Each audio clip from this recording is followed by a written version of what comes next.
Welcome to Predictable Revenue Radio, hosted by Patrick Morrissey, Chief Marketing Officer at Altify, the sales transformation company.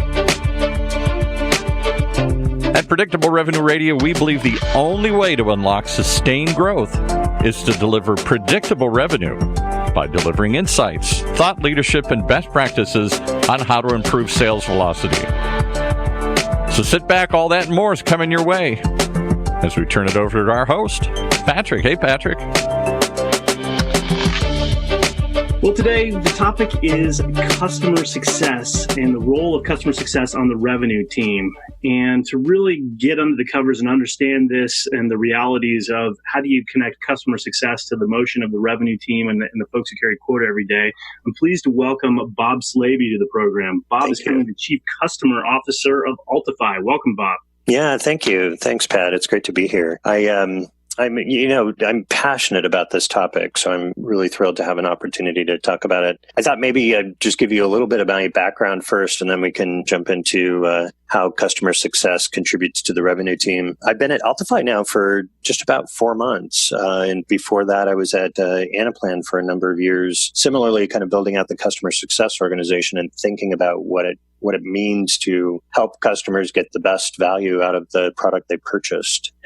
But really before that, I spent most of my career as a customer myself and invested quite a bit in software, hardware solutions, consulting resources, and that sort of thing, particularly at HP, where I was for a little over 17 years, doing cool things like building out the e-commerce platform and using that to help expand HP sales. And interestingly, for probably 10 years plus in sales operations, supporting the sales organization in, fun things like, what do we need to do from a sales planning perspective and coverage models and accounts and all that fun stuff. And then the thoroughly thankless job of being responsible for sales compensation and everything it takes to deliver goals and metrics and plans to our sellers and help them achieve their objectives, which ultimately should be driving revenue and profitability for the company. So it's been a good journey. I've really enjoyed it. 100%. And you hit on several topics I want to come back to, but I want to start from the customer view and maybe work back to the inside view in the ops and comp model. But give me the Bob Slaby definition of customer success. What really is customer success in actual practice?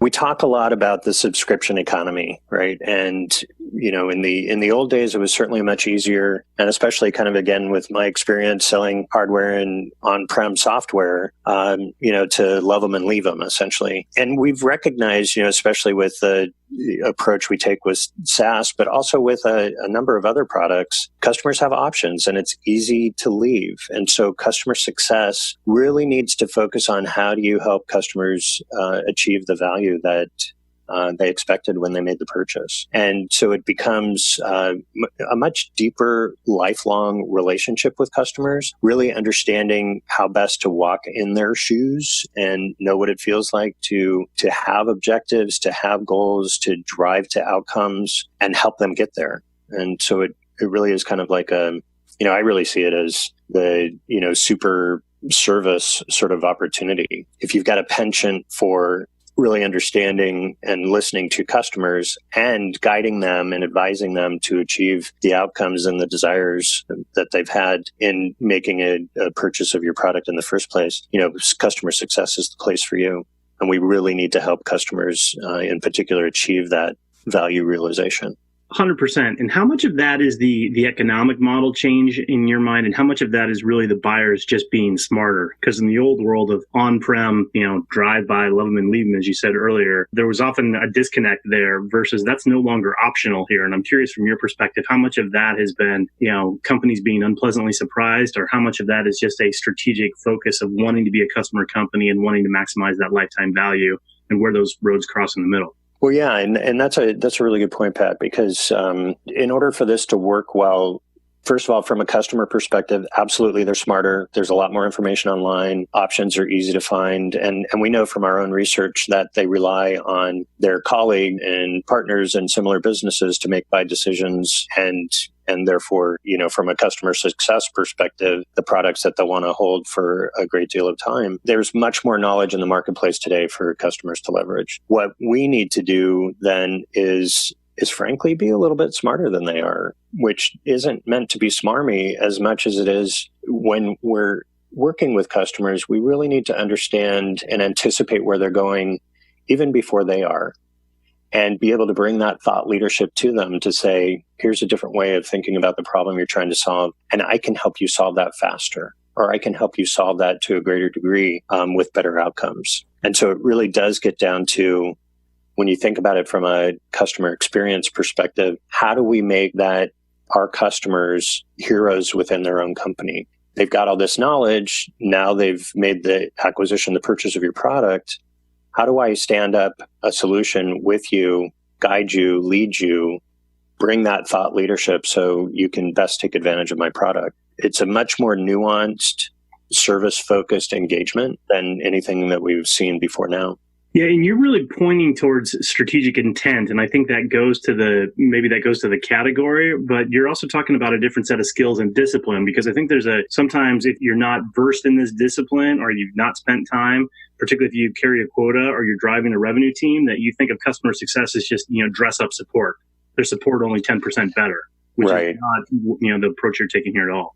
Well, and even some of the, the writings today on customer success focus on kind of the mechanical engagement, if you will. Certain events need to happen at a certain time, map out your customer journey, take those steps, and you do somewhat improve the likelihood that you're going to retain that customer. But yeah, we're talking about really something at a higher level, which is you need to be an advisor, a consultant to that customer. Bring that thought leadership that maybe you've learned in your own experience or from another customer or from your own analysis, to be able to coach, guide, advise customers at a higher level how to get the best out of the solution they've purchased. Mm-hmm. And it can be an awkward conversation, honestly, because what happens is sometimes you have customers who are open to, you guys are the experts, please tell me how to do this better. Right. But more often customers have preconceived notions of what good looks like.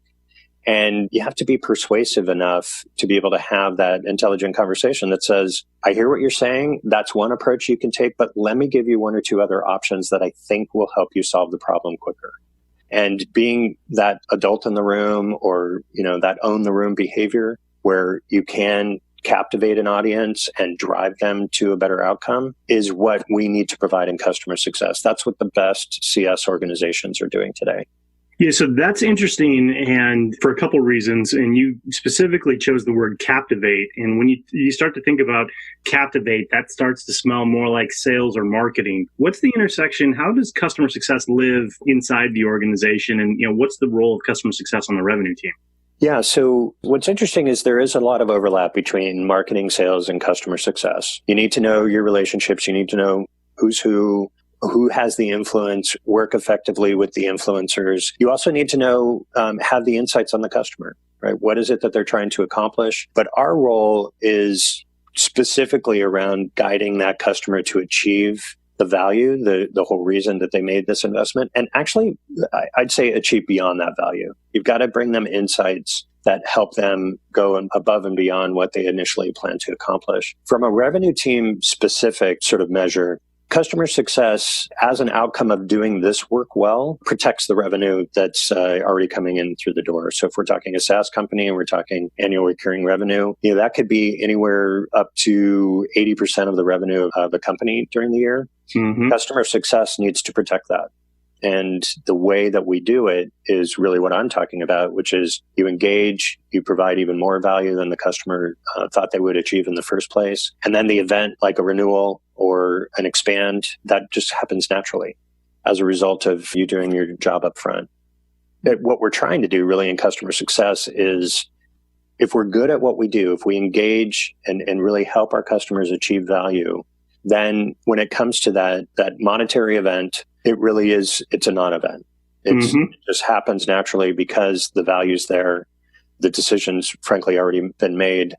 long before you get to that renewal or expand. Well, I really like the notion, and it's a very proactive notion too, about being on the revenue protection team, because you can make that very concrete very quickly. What's a common misconception you find about customer success as a discipline, or inside of the team? That we sell. I would say that's where the difference is between, say, the sales team and the CS team. Our goal across the whole team, whether it's marketing, sales, or CS, is to become a trusted advisor. The sales motion, though, is all about essentially closing a deal and making sure that you create from a prospect to customer. From the CS perspective, and when we engage, it's about the sales already happened. So now how do we make sure that you achieve the objectives, and again, kind of beyond those objectives, as a result of making that purchase? Said from a customer perspective, and having been a customer for a number of years, the last thing I want is another person coming to sell me more stuff. I want somebody from the partner, the firm that I'm interacting with, to come and help me realize the value of what I've invested in and teach me things I don't know. And that's where, in my oversimplification, CS isn't about selling.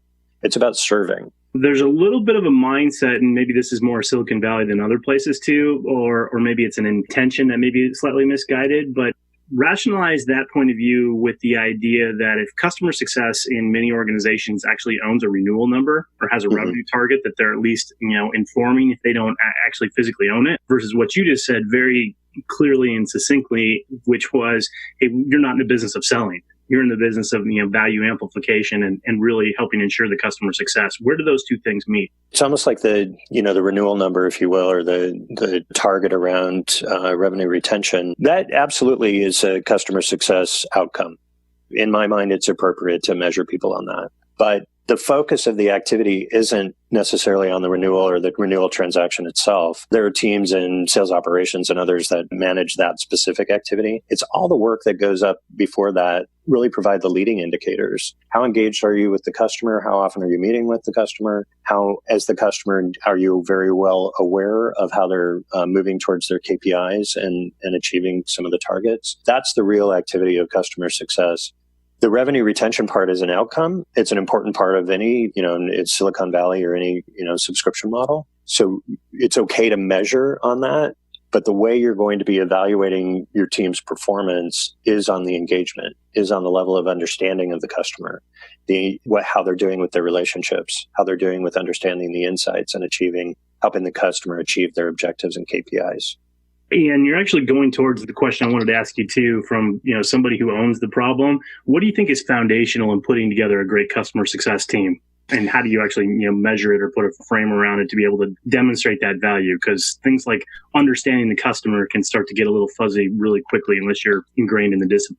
Yeah, it really is about the people. And it may sound a little jargony, but I firmly believe that for customers to achieve their outcomes, you have to take care of your own team and your people first. And that's both from a development perspective and an investment, but it even starts earlier with a kind of cultural fit and hiring the right people. And then after development stages and that sort of thing, there is a little bit of almost like a tough love, if I could say that, where with that team, once you've assembled the right group of people, you're really focused on, this is not an easy job. You've got to go in and you've got to convince people sometimes, many times, who don't want to hear what you have to say or aren't inclined to follow your recommendations. You got to find that persuasive way to make sure that they are following your ideas and improving their decisions. So fundamentally, it's the people. And then you've got to have success plans for the customer. And that's something that starts from even at the prospecting stage. What is the outcome that you're trying to drive for? Let's make sure that we work together to, over the long haul, achieve those objectives and be ready to course correct as we learn things and adjust based on your business, based on your seller's response. There's a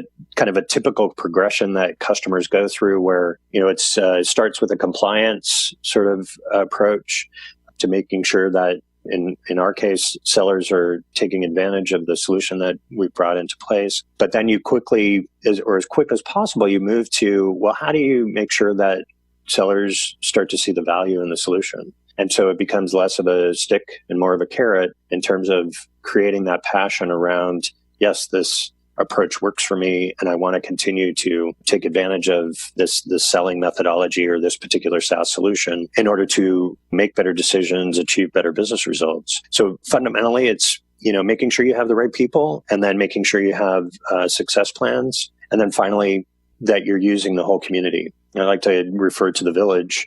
We've got people who are out in front of the customer every day, but we've got a whole group of people who either know the customer from the past, you've got executive sponsors, you've got planners, project management, systems people, your product, your engineering folks. It takes the whole village. CS is kind of this tip of the spear at this point. It takes that whole village to be able to deliver on the capabilities and the promises that you have for your customer. Absolutely. Let's pause there for a second to pay the bills, and then we'll be right back. You're only as successful as your customers, and that demands the need for an exceptional sales execution, revenue retention, and customer success. The challenge for most sales leaders and their teams, however, is that their sales process just doesn't match how their customers buy. Sustained growth isn't possible because the revenue team isn't aligned with customers and prospects. With Altify's sales transformation solutions, companies can deliver predictable revenue growth. Yes, we said predictable revenue growth. They can also acquire and retain customers, and they can collaborate across the revenue team to qualify and win new business while delivering value that unlocks cross-sell and upsell opportunities. Built natively on the Salesforce platform, Altify helps salespeople, managers, and executives achieve sustained revenue growth. They help accelerate sales performance for Autodesk, Comcast, GE, Honeywell, Salesforce, Tableau, and United Healthcare. They can do the same for you. Visit Altify.com, just like it sounds, Altify, Altify.com. So welcome back to the podcast. When we last left Bob Slaby, who's the Chief Customer Officer at Altify, he was talking about the intersection of and the focus on people and customer success being the tip of the spear to really enable the right kind of outcomes for customers. And that actually points back, Bob, to something you mentioned earlier, that before you migrated into customer success, who actually were in the sales operations role back to your time at HP. So when you start to think about what are the important metrics here and how do you get into the data, what are the key metrics that from a customer success or from a revenue operations point of view, you should be looking at to really gauge the effectiveness of your customer success team? Yeah, good question. I mean, there's the common lagging metrics around, customer satisfaction, around your renewal rates, your upsell, your cross-sell, expand opportunities, and that sort of thing. But I tend to focus more on the leading indicators. Do we have the right relationships? Do we have the right level of sponsorship, both from a business and executive within a customer? Mm-hmm. Are we having the right number of engagement? And what's the nature of those engagements? And what's the outcome and the actions? And ultimately it comes down to within the customer, leading and lagging indicators, but ours will certainly be touches, right? How close are we to the customer? Especially in today's environment where leadership changes, whether it's on the sales, whether it's on the business side, whether it's on the sales ops side. And we need to be able to respond to those changes in relationship, in management effectively, in order to keep the program moving forward and in order to, again, kind of keep customer moving towards and tracking towards achieving the objectives. Ultimately, it's going to be based on some of the feedback on the back end from a customer satisfaction or NPS perspective. But you don't get there without having strong leading indicators about your level of engagement. Yeah, and the engagement maps back to the point you raised earlier about outcomes. And I'm curious, how do you keep track of those outcomes and all these behaviors in terms of getting the right kind of sustained motion? Because more often than not, from a revenue perspective, when you get really intimate with the customer, particularly a new customer in the onboarding and the whole team surrounds them, and then suddenly a bunch of those people disappear and it's left to the CS organization to try to sort out, are we achieving the objectives? How do you keep score on that? Yeah, it's it is really driven by your level of engagement and relationship with the customer. We've got a customer today that's a couple of key contacts who've been huge champions and promoters for us are retiring. The good news is, we knew about this months in advance, and we've also been hearing about the selection process about who's coming in to replace, and we're already making those introductions and getting the relationship going to make for a smooth transition and handoff. It really does get down to understanding what your customer needs, getting early warning and advice around changes that are coming, and being very proactive about the level of engagement to understand how do we keep things, keep the continuity, keep our solution and their programs front and center so that we continue to track to those objectives. It really gets down to, and that's the good thing about some of the tools today is even, within our own solution or in the Salesforce platform, being able to keep track of our touches and measure kind of the level of activity that we have with the customer and be able to correlate that with the success of that customer over the medium and long term.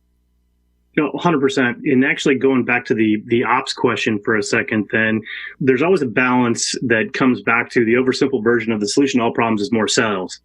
And from a sales ops and trying to orchestrate territories, then what's the right balance between, do I add another salesperson or do I put some more investment in customer success?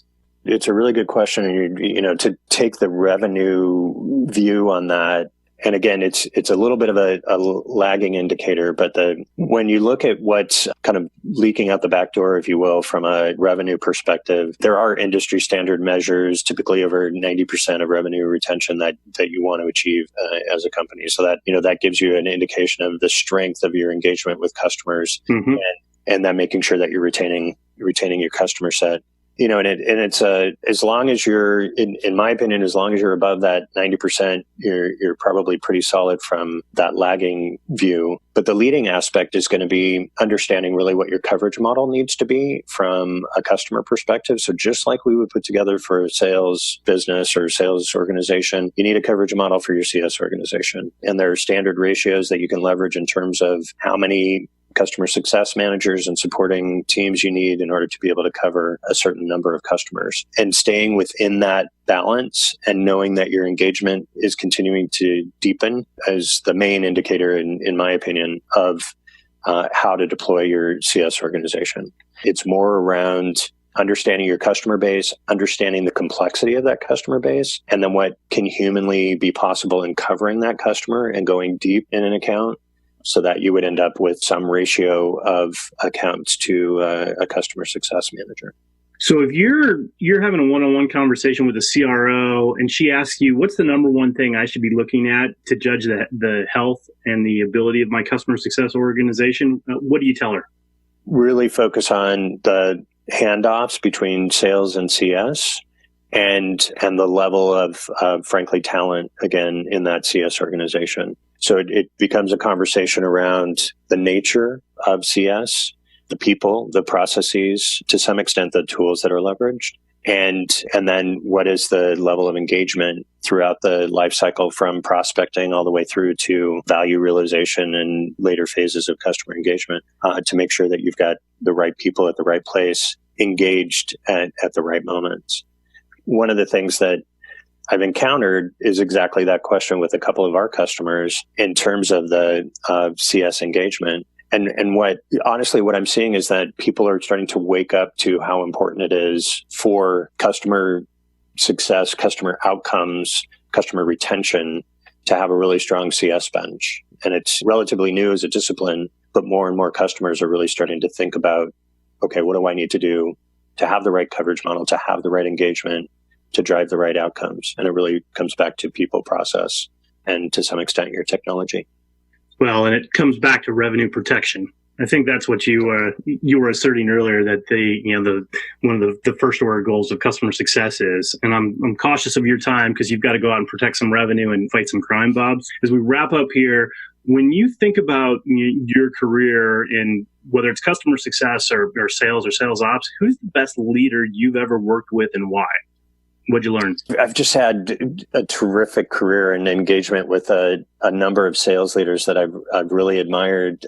When I think about that question, and when I was at HP before leaving, because of the nature of the role of being sales compensation, I actually had a fair amount of exposure to Meg Whitman on a number of accounts, as well as some of the challenges we were having in selling. And what I learned from her in that engagement, first of all, she's incredibly down-to-earth, honest, candid person. Mm-hmm.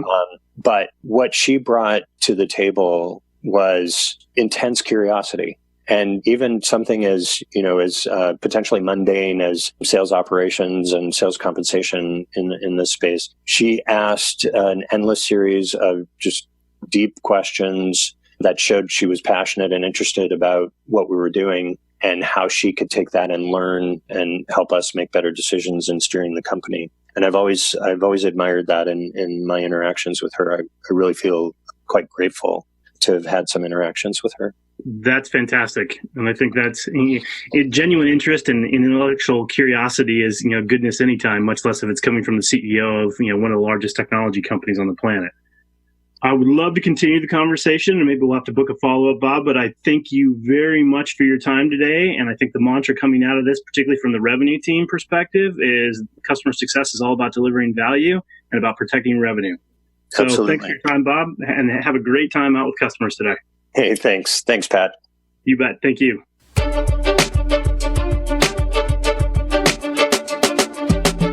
You've been listening to Predictable Revenue Radio with your host, Patrick Morrissey, Chief Marketing Officer at Altify, the sales transformation company. One of the many shows here on the ever-growing Funnel Radio channel for at-work listeners like you.